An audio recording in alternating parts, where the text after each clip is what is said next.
However, two forces intervened to change this situation.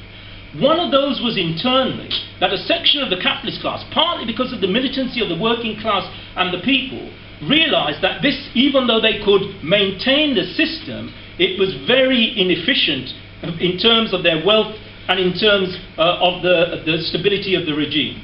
So they began to think whether there was a way that they could maybe co-opt sections of the ANC to still preserve the system, but nevertheless allow them to grant certain concessions to blacks in South Africa.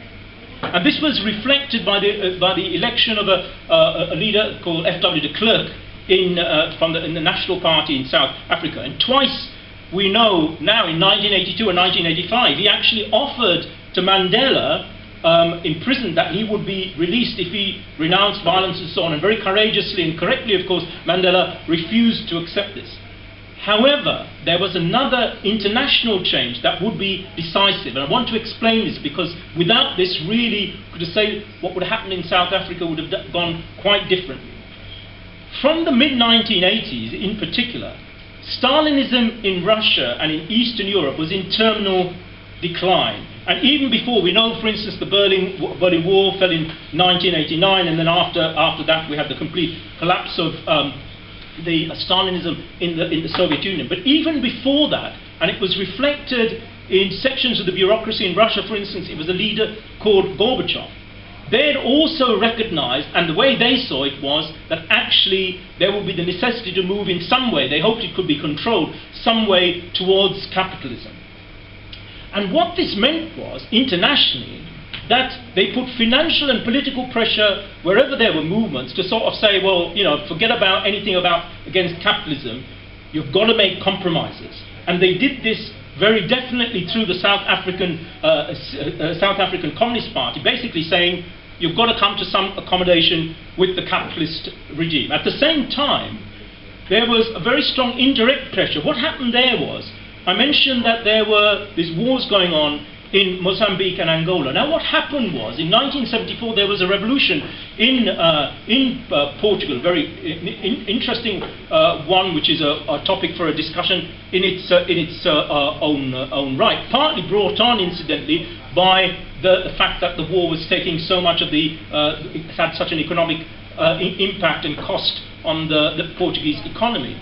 But what happened effectively, even though the South African, particularly ruling class, and internationally, incidentally, quite interesting to say how nice Obama was, it wasn't so nice when the CIA deliberately attempted, as I said, in many, many ways to destabilize both not just the ANC, but also these regimes. But what happened was that these regimes, as I said, had been won. It was the guerrilla armies that won.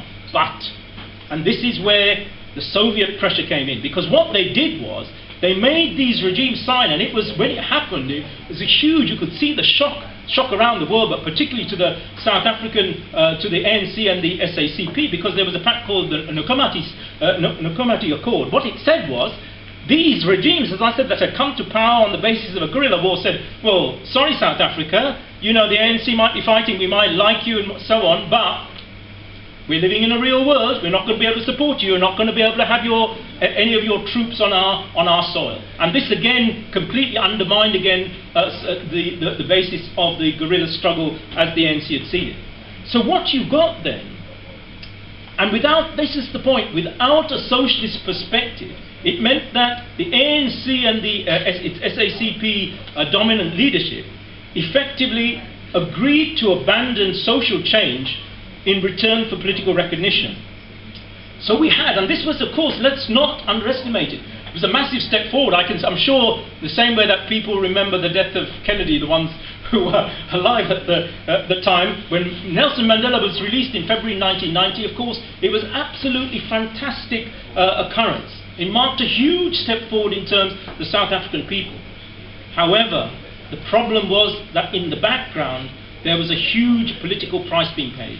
What we know now was around that period, and just following it, it's really now, when you read it, I'll mention one of the ways we know about this now, was in 1991, just after that, Harry Oppenheimer, who was South Africa's biggest capitalist, basically, he held a meeting in his Johannesburg residence and a number of other meetings after that. And basically there were the leaders of the ANC, all of the major capitalists, the leaders of the capitalist state.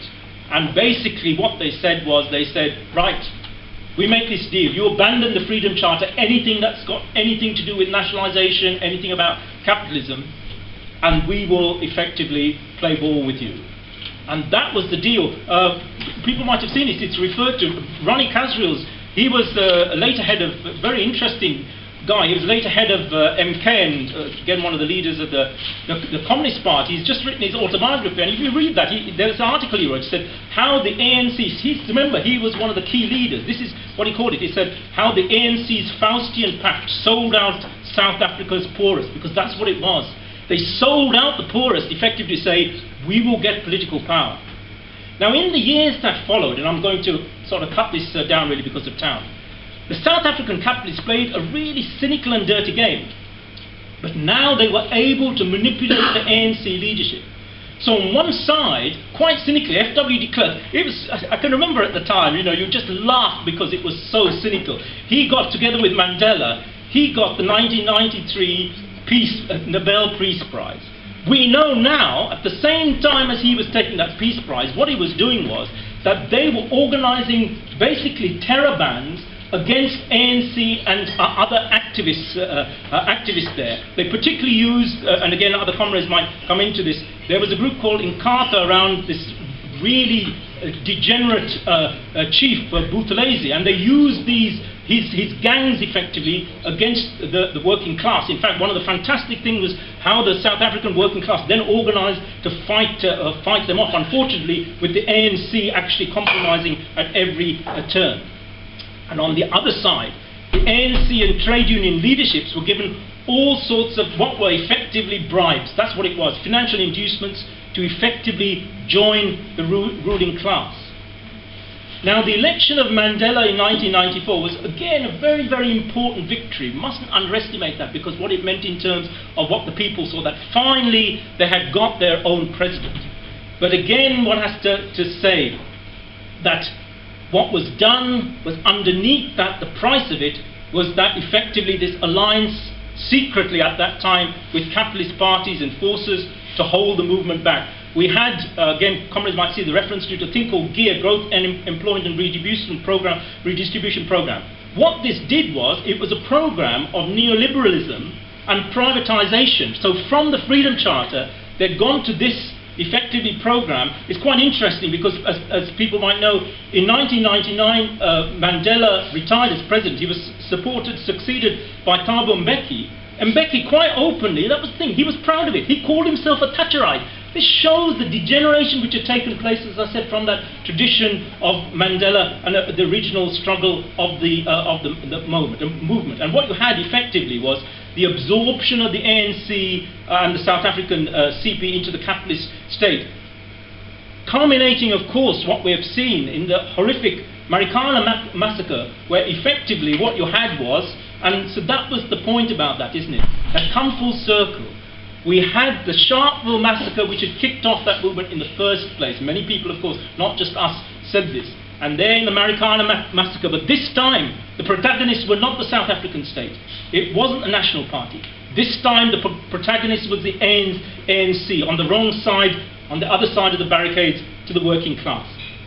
And what we've had then, to finish off, is we've had this tripartite alliance between the ANC and South African Communist Party and COSATU, the main trade union federation. Now, when that was set up, we were very active in helping this to get set up, because it was an independent trade union federation. But what has happened again, we saw that I gave the case of Cyril Ramaphosa. What happened was that its leadership was effectively co-opted. Its rank and file still, of course, in many cases will oppose that. But nevertheless, what they had was they created this alliance, which effectively was the alliance of the ruling class, now in this case represented by a thin strand of the ANC leadership together with the traditional capitalist class against the working class and people as a whole. So just to finish off, on a number of indications, South Africa now has the dubious distinction of being the most unequal society in the world. It supposedly now is slightly more unequal than Brazil, which was the one that was head of that. There's of course, a bit of, when you think about that, who leads Brazil, that's another indication of things. Now, just to finish off, the death of Mandela, and we've saw this ad nauseam really, even over the last few days, even though the leaders of the ANC, what they want to do effectively is to use that to say, well, here we are, you know, to get the prestige and support from Mandela. We had, for instance, and this sort of came up, it was disgusting, Ramaphosa, for instance, actually saying, he says, if you ditch the ANC, he says, you're going to let in the Boers. The Boers were, of course, the apartheid regime. What a thing to say, effectively saying, if you don't have us, you're going to have to go back to apartheid. Absolutely scandalous what he said.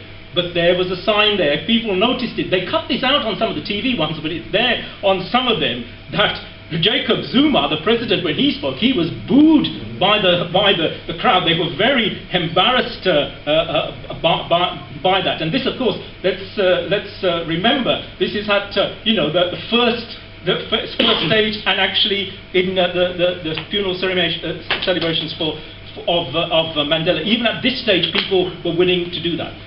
Just to finish then, we can discuss, I think, the perspectives and where we have to go. But what we can say then is that we base ourselves really on that tradition of struggle, the huge sacrifices and what that represented, and the real ideas, the real legacy of Mandela. But the task of our organisation in South Africa, but also importantly our international and our work here, is to build, as people will know, we've organised in our own organisation, the Democratic Socialist Movement, but particularly the beginnings of a new mass party, the Workers' and Socialist Party, together with others, of course, to build the real movement that could fulfil the heritage, fulfil those ideas and concepts that were in the Freedom Charter to achieve socialism in South Africa.